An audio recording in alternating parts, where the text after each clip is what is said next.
That's the idea. Now, HaKadosh Baruch Hu sometimes gives us an experience gratis in order to motivate us and enable us to then do what we have to do to make it a personal kinyan. But it's really deeper than that. Tzaddok says like this. Once the HaKadosh Baruch Hu gave them this enlightenment, the first day of Pesach, even though it was taken away from them, Yodua, this much is known, the Chol Orsh Nestalek Mikol Makom. The Chol Orsh Nestalek, any light that is removed, Mikol Makom, nevertheless, Harishimu Nishar, the impression is left. There's always an impression left. And thereby it is easier to achieve that or through their own effort. Now this is an idea which is a commonplace. There are spiritual experiences which affect us, and they affect us even beyond the point of our ability to recall or relate to the experience. And the Gemara says, for example, Hizaru b'zakein sheshachach talmudo. Says, be very careful when it comes to the honor of a Torah scholar who forgot his learning. What does he have a Torah scholar? So why do we respect Torah scholars? Because they possess Torah learning. What about a Torah scholar who's forgotten his learning? So we would think, okay, so now he's like a regular Joe. And if the only reason I give him honor is because of his Torah knowledge, and now he has no Torah knowledge, so what's the point of giving him honor? So Chazal say no. Be very careful regarding a Talmud Chacham who has forgotten his learning. That in the Aron and the Mishkan, you had the Luchos, the second set of Luchos, but you also had the broken pieces of the first Luchos. Now the Beis Levi explains this beautifully. There's a Medrash which says like this. The Medrash says that how did it happen that Moshe Rabbeinu dropped the first Luchos? How did it happen?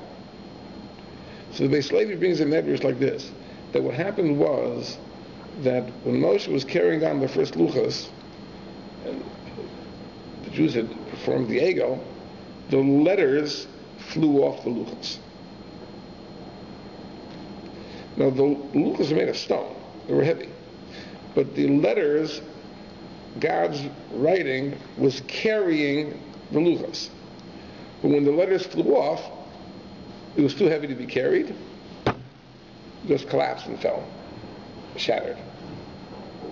So the broken pieces of the Luchos did not have the letters on them, according to the Medrash. So that's why it's analogous to a Zakein Sheshachach Talmudo. It's like a Talmud Chacham who forgot his learning, because the Luchos without their letters, that means that the learning is departed. Right? It's an amazing shot of the Beis Levi. So what do you see from here? You see you have to be careful about a Zakein Sheshachach Talmudo. But it's a good question, but why? I mean, if I'm honoring him because of his Torah knowledge, so the answer is like this. Because Torah knowledge is not just that which you know. The Torah that you learn, it refines your personality. It refines your midas, your character, etc.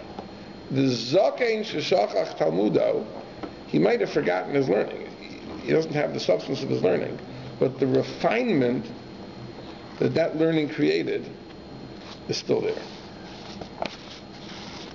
And therefore you have to honor him. In other words, he has the qualities of a Talmud Chacham. He might have the knowledge of a Talmud Chacham, but he has the qualities of a Talmud Chacham. I'll tell you a story. There was, there was a tragedy in the city. The Rosh Hashiva of Nachal Sir, David Kaplan, was nifter. Now, his father was a well-known person. His name was World of Chassidus. His father was he and his wife were the founders of the first Beis Yaakov in America. Beis Yaakov in Williamsburg, which is the first Beis Yaakov in America. And she was a Talmida of Sarah Schneer herself. I mean, it was a very, very accomplished family. Now this Baruch Kaplan lived to a quite old age, and at the end of his life, he was not all there. He was not all there. So he was living with his children in South Fallsburg. His child was a Rebbe there, and he lived with them. And to keep him busy, keep him occupied, they would have different bachurim who would learn with him for 15 minutes a day. So he'd come to the Beis Medrash, a bacher would learn with him, and whatever he understood, didn't understand, right? He'd come. So one day, he's learning with this bacher. They're learning a halacha, and the bacher is trying to explain him the halacha, and he says, let's say, for example, says, you owe me $1, right? And he says, I owe you $1? He says, I don't think I owe you $1. Are you sure? He says, no. This is an example. He says, no. I owe you $1? And he went around. He was very disturbed. Anyway, they ended learning. But the next day he came to the Beis Medrash. So he said, with $1. And he says, there's a bacher here who says I owe him $1.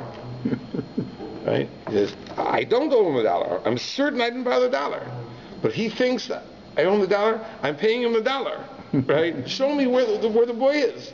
Because I want to pay him $1. Right? And he goes, no, you don't owe him $1. No, he thinks I owe him $1. I don't owe him $1, but I'm going to pay him $1 no matter what.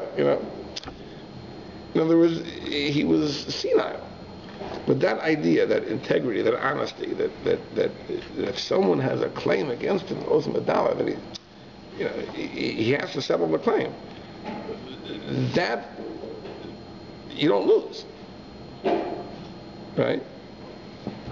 There's a reshima, there's an impression that's left, right, from the Torah that you learn, right? There's a refinement that you acquire from the Torah, and that impression remains forever.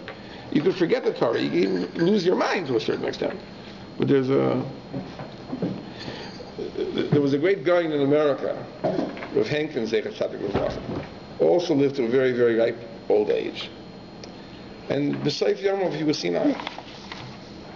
And he was a Nebuch, he was a vibrant Talmud Chacham, a big scholar, Pesach. But at the end of his life, he was senile.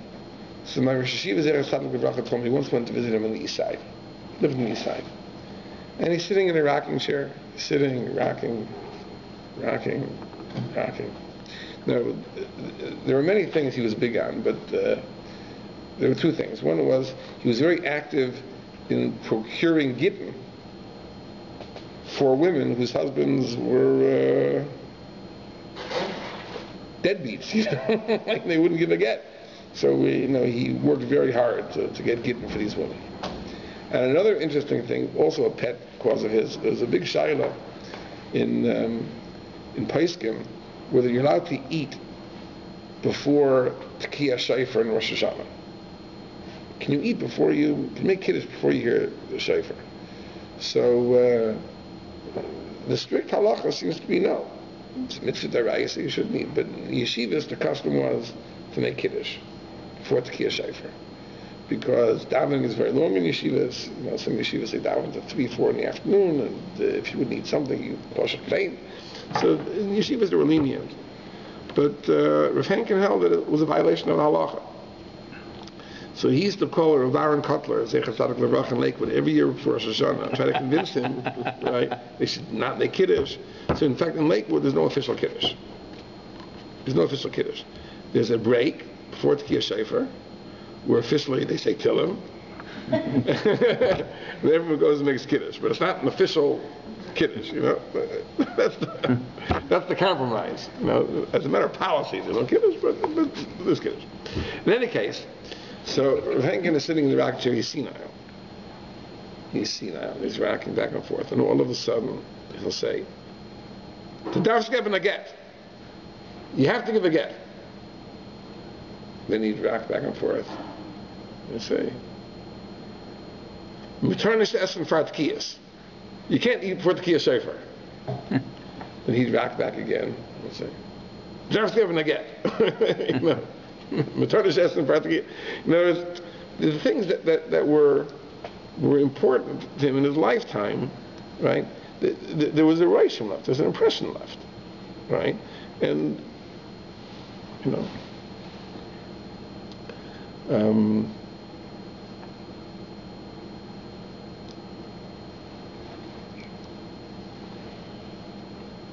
There are many stories of Gedolei Yisrael who, mistakes your name in Sinai.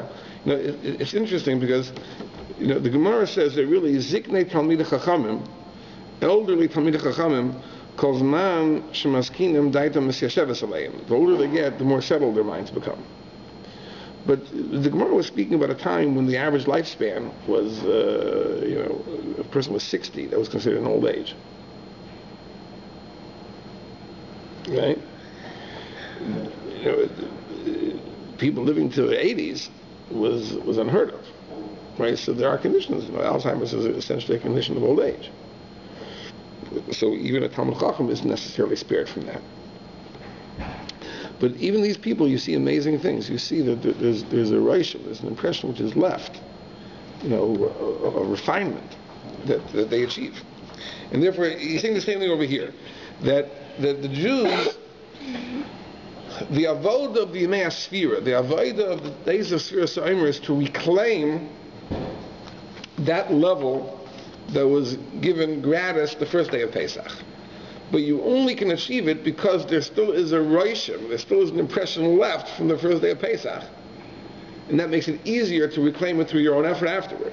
I heard you can say the bracha on the sun, even if you can't see it, as long as you can see the impression of it. Well, I don't know if that's quite the same thing. Is it true? Here, it's true, but here it's an impression after the thing is departed. Right. And this is what he says. And that's why the first day of Pesach here is called Shabbos. Because it's known, what's the difference between Shabbos and Yom Tov? The Shabbos who Kedosha the Kavul V'Kaima. The holiness of Shabbos is fixed. Shashem Yizbarach Kidshel B'Brias Olam Miyad. It was sanctified the very first week of creation, below Ishtadlos Adam Klal, without any human effort. Masha'enk and Yom Tov is different. The Yisrael Makachi, right? The Jews sanctify Yom Tov. What does that mean? Because the Yom Tovim commemorate miracles which the Jews merited through their effort. Now, the Gemara really says in a different sense. The Gemara says, Shabbos and Yom Tov, Shabbos is regular. There's a 7-day cycle from the beginning of creation. Every 7th day is a Shabbos. Yom Tov requires the Bezdin, the earthly court, to declare when Rosh Chodesh is, which in turn fixes the date of the Yom Tov. But Tzaddok is reading another idea into it. We have Yom Tov. Yom Tov commemorates a Shavuos, say, commemorates the giving of the Torah. Well, it's a miraculous event. But we earned it. We earned it through our effort, through the Yemei Sfira. If we wouldn't have earned it, there wouldn't be a Shavuos. Sukkot commemorates the Nanai Kavod. Why were there Nanai Kavod? We earned it, right? If we wouldn't have earned it, there'd be no Sukkot, right? Shabbos, we don't have to earn Shabbos. Shabbos is built into the Bria from the very inception. Every 7th day is a Shabbos. The first day of Pesach is like a Shabbos. Because the Madrega we achieved the first day of Pesach was also not a Madrega that we earned. It was a Madrega that we were given as a gift. Right? That gift enables us to reclaim it and achieve it again in the preparations for Shavuos. But when we got it on the first day of Pesach, it's a divine gift. So it's exactly like Shabbos as opposed to Yom Tov. And it's unique. And that's why the Torah calls it Usfartim Lechem Mimachras HaShabbos. It doesn't call it Yom Tov, it calls it Shabbos. Because that first day of Pesach is like Shabbos in that sense, that it's something which is divine, not something which is given to us with God's involvement. Now, that's a fantastic piece. Yeah? What do we do to earn the Anei HaKavod? Whatever it is that we achieved, right? In other words, I'll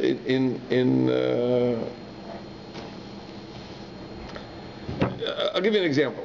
One possibility. Now, the Vilna Gaon understands, there's a famous question that the Torah asks, that if we were given the Anana covered when we left Mitzrayim, why do we build sukkahs 6 months later in Tishrei?